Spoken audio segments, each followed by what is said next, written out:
Let's refresh my planters for fall. Hi guys, DIY Bree here. Today I want to refresh these planters that are looking pretty sad. They're in front of the house on either side of the garage, so they're very prominent. Everyone can see them passing by on the street, and so I want them to look good. And they did for most of the season, but I made a grave error. So mostly what I put in these was beautiful Super Tunia Vista bubblegum from Proven Winners. You just need one plant and it gets huge. They're amazing. They can be like 4 feet in diameter. They're this bright, beautiful pink color. I love it. I know a lot of gardeners do. And despite it being in full shade, it gets like a little bit of sun in the morning and a little bit right in the evening, but it's pretty much in shade all day long. And so despite all that, they still thrived. They're really great plants. The one caveat to them, however, is that they are prone to budworms getting in and destroying them. And so that's what happened. I wasn't treating them because I hadn't had an issue with them before actually, but they found my planters and attacked the Super Tunias. So what they do is first you see signs of damage, little holes in the flowers, and over time the damage results in less and less flowers on your plant, and pretty soon they're totally bare, no flowers, which is the whole point of that plant, is for that bright pop of pink color. So they look sad and sickly, and I couldn't stand it. So I wasn't planning on refreshing them for fall. Normally I probably wouldn't. I would just let those Super Tunias, they'll look amazing up until the frost pretty much, so if they were healthy, but they weren't. So next year I'll probably spray them with BT, Captain Jack, some sort of repellent to reduce the budworms from coming in and eating up my plants. So lesson learned. Hopefully you guys won't make that same mistake. So this is the beautiful state that the Super Tunia Vistas were in a few weeks ago. They were gorgeous, but that time has since passed. Good thing I got pictures. They were really cute while they lasted, and it's a trio of 3 planters. One really tall one fatter one, and then one little one that's like on a little metal pedestal that I found at the thrift store. And then that pairing is on either side. So I decided to take advantage of the opportunity and go shopping for some fall color. So I went to several different stores. I went to Home Depot, Lowe's, a local nursery, and Walmart, I think. I went to a lot of different places because I had specific, I don't know, I'm just really picky with plants. If I'm going to spend money on them, I want it to be, you know, the colors and shapes and just exactly what I want. So, and then I needed to buy a lot of plants because it's fall, everything is slowing down and not growing as much as it does in the heat of the summer. So I needed to pack these full because they're not going to put on much growth before the frost hits and they start to die off.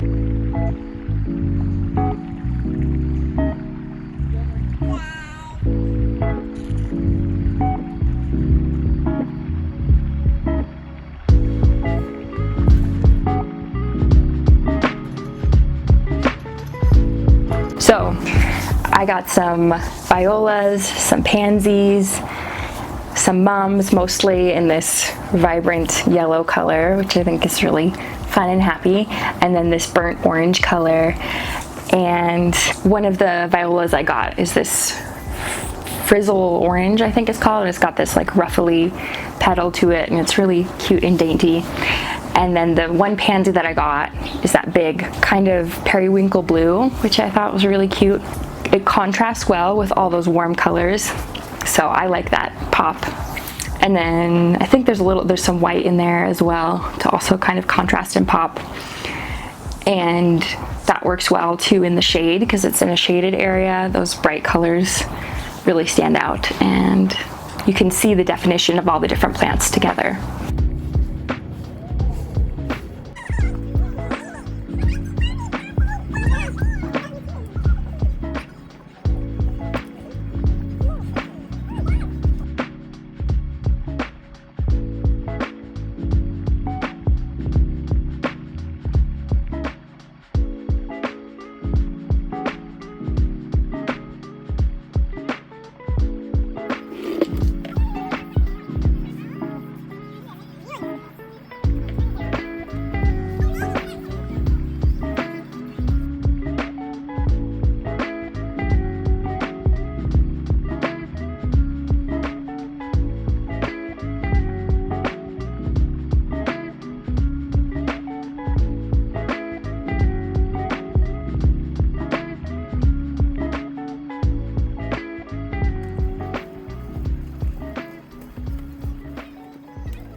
I didn't want to redo the soil and all that. I'd probably refresh it next year.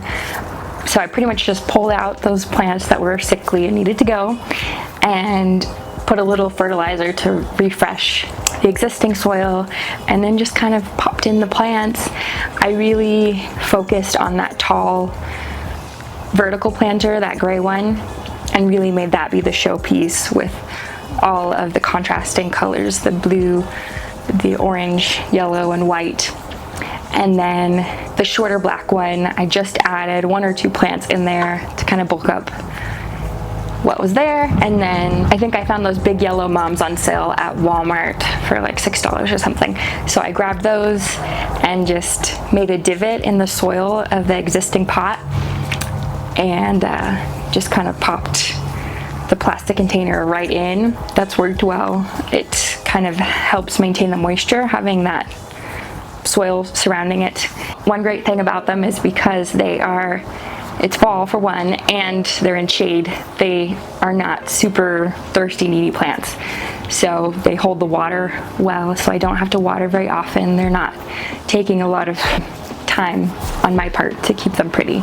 So they're fun. That's one of the great things about fall gardening is it's cooler and there's a lot less work and a lot less watering to be done. I know this pairing of plants is probably not everybody's cup of tea. The colors are maybe not traditional fall necessarily, but I'm a rebel and I like to do whatever I want. So, but let me know what you would do if you would do more classic fall, you know, orange and reds, or what kind of colors you would like. I like to do something different every year if I can, but I mean, they almost look like spring to me, the combination of them together, which I don't mind, but let me know what you think, if these look fall to you, or if it's too spring with the pink and the yellow, or the blue and the yellow.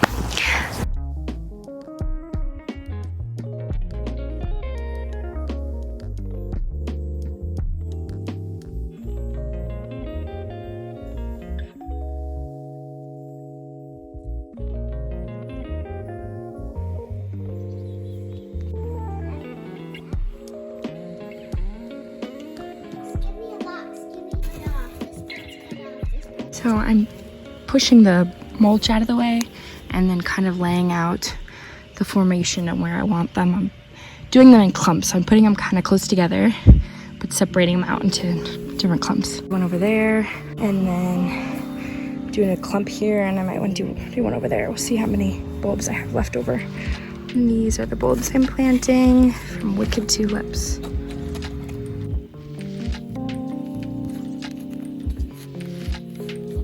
And I'm just cutting off the roots that are kind of getting in my way. The other plants will be fine without them. All right, how does that look to you guys? It looks good. I'm gonna add just a little bit of like spoma fertilizer. Doesn't need a ton. And then, because it's such a like thick clay here, I'm gonna add a little bit of lighter soil and kind of mix it in with the native soil and bury it up.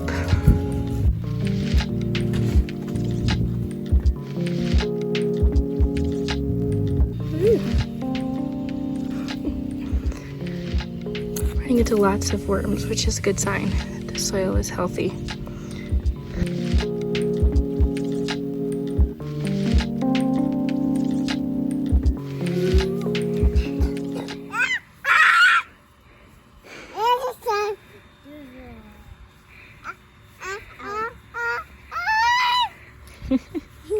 Buddy, do you like the worms?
stuff is blooming, so I kind of want to wait until it gets killed. I'll just leave it. But this guy is not producing, so I'm going to take out the little tomato.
So I want to share some tips with you guys on how to get the most out of your mums. So the first step in this process is when you're buying the mums at the store, you want to make sure you get ones that are not fully in bloom yet, that are all budded up. You can see the little round knobs and maybe not much color showing yet. A little is fine, that way you know for sure you're getting the color of mums that you want. I've done that before where I've bought something budded up and they opened and it was the wrong color, but you don't want them to be fully opened and blooming because that means they're almost done.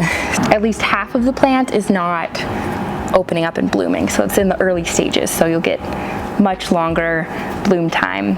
The next tip is to keep it well watered the whole time. Don't forget about it. Make sure from the beginning you're giving it good, consistent watering. When they dry out, they're so much harder to take care of and keep healthy. They will droop and look really sad and terrible, and you can perk them back up, but they will struggle more and not last as long. So make sure to keep them well watered. And along with that, there are some ways to make it easier on yourself to keep them well watered. One of them is not placing them in strong sun. In our house last year, we were a south-facing entrance, and so the pretty mums that I put out in front got beat with sun, and the sun bounces off like the white exterior of the house, and just there was a lot of heat, so I had to really be on top of watering, which was kind of annoying. And so in this setup it's in shade because we're north facing, so just keep that in mind. If there's a way you can place it in with at least some shade, that will really help them. And then especially at the beginning, you want to check for water daily because you might anticipate it only needing water every few days, and if you misjudge that, then you're kind of screwed if you let it dry out too much. So definitely check daily at the beginning, and you'll start to get a feel for it. And as it gets colder, you'll need to water less, but the beginning is crucial of getting it well watered. And then another idea too is watering from underneath. A lot of plants prefer this method of watering. So if you just get a little tray, a little dish to place your pot into, make sure the pot has holes so it can suck up the water from underneath. That really helps it have even, consistent, moist soil, and it just will thrive and perform better that way. And you don't have to be on it with watering quite as much if it's got water there to soak up when it needs it. So I hope these tips were helpful and that you enjoy your fall mums and get the most out of them, because that's the worst thing when you spend money on them and they're pretty for like a week and then they're dead. You want them to last a couple of months at least. So I planted those tulips for my grandmother. They were a gift from her son, my uncle, so that was fun to plant those for her. With those apples, oh my gosh, we still have so many and we've given so many away. It's been a great year for us with apples for some reason, but I've made 3 batches of apple pie filling that I just bagged and placed in the freezer on a cookie sheet so it would stay flat and freeze flat. So I have 3 pie fillings in the freezer now, and so that's gonna come in handy for Thanksgiving and, you know, throughout the season when we want. I've made like a blondies with like this apple pie filling in the center, and I've done a couple different apple pies, and I've done apple crumble. Oh, there's a kitty cat. And I've even done it in my baking, like sheet pan dinners where you just chop up some sausage and a bunch of veggies and just season it and throw it in the oven at 400 degrees. That's such an easy way to cook. And I have done a couple recipes where I also throw in an apple, and that's a nice little sweet crunch in there with the vegetables. I need to learn how to like can and make applesauce and stuff like that. I'm not quite there yet, but I am trying to process and use this up. All right, here I am in the plants. Okay. I just wanted to say that I hope you guys are enjoying your fall. We certainly are here. We've been going to the pumpkin patch. We've gone multiple times just in the last week, and you know, picking up pumpkins and enjoying hot cocoa and bike rides during what would normally be the heat of the day in the summer. Yeah, I hope you guys are all doing well, and we'll see you later. We'll see you in the next one. Bye.